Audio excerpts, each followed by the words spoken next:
Hello, कैसे हो सब लोग। तो आज की डेट में आप नेपाल वाला प्रोटेस्ट तो देख ही रहे होगे, कैसे जो है लोगों ने प्रोटेस्ट करा है और यंग जनरेशन ने प्रोटेस्ट करा है करप्शन के खिलाफ।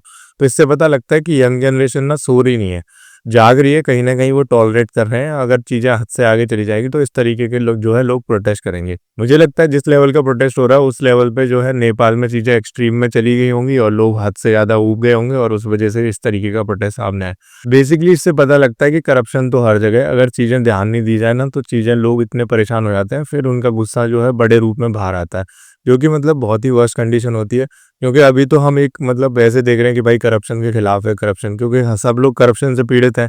तो वो एक ही चीज़ देख रहे हैं, पर लेकिन इस तरीके के प्रोटेस्ट के बहुत सारे साइड होते हैं जिनको हम इग्नोर कर रहे हैं। हो सकता है महिलाएं भी इफेक्टेड हों, हो सकता है और भी चीज़ें इफेक्टेड हों, बट ये करप्शन के खिलाफ है तो लोग अभी उस पर ही ध्यान दे रहे हैं। दूसरी देखने वाली बात यह है कि ये एक यंग जनरेशन का प्रोटेस्ट है, जिसमें क्या कहते हैं सारे यंग लोगों ने पार्टिसिपेट करा है। क्योंकि 19 बच्चों की डेथ हो चुकी है और आगे भी कैजुअलिटीज कोई गिन रहा तो है नहीं वहाँ पे, तो चीज़ें पता नहीं किस तरीके से होंगी।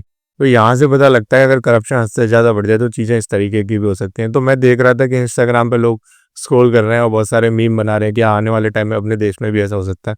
मे बी और मे बी नॉट, मुझे लगता है ऐसा होना नहीं चाहिए, क्योंकि भाई चीज़ों को आसानी से भी सही करा जा सकता है।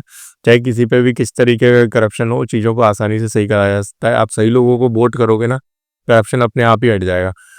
हमेशा ऐसा ज़रूरी नहीं है कि एक करप्ट इंसान ही एक सामने खड़ा हो। अच्छे लोग भी हैं अपने देश में, उनको वोट करो, उनको जिताओ। जैसे आप इंस्टाग्राम पे ही देखते हो, आप इंस्टाग्राम पे उल्टा सीधा कंटेंट फॉलो करते हो। जो आपके लिए सही शिक्षा, सही राय दे रहे हैं, आप उनको फॉलो नहीं करते। ऐसे ही देशों के साथ होता है। पहले आप गलत लोगों को फॉलो कर लेते हो, फिर क्राइम वगैरह बढ़ता है, फिर आप प्रोटेस्ट करने निकल पड़ते हो।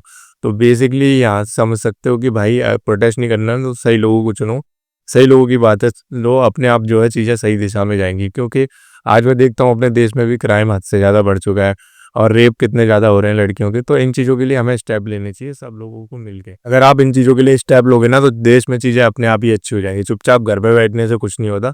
तो बेसिकली ये है कि सही चीज़ों को सही जगह वोट दो, और वोट वगैरह देने सारे लोगों को जाना चाहिए ताकि वोट जो है मैनिपुलेट ना हो। और बहुत सारी चीज़ें जो हम सुनते हैं वो मैनिपुलेटेड होती हैं, तो हमें उन पे भी ध्यान देना चाहिए। तो इसलिए क्या कहते हैं, ऐसा नहीं सोचना चाहिए कि अपने देश में, क्योंकि एक प्रोटेस्ट के और इस तरीके के हिंसा के ना बहुत सारे साइड होते हैं।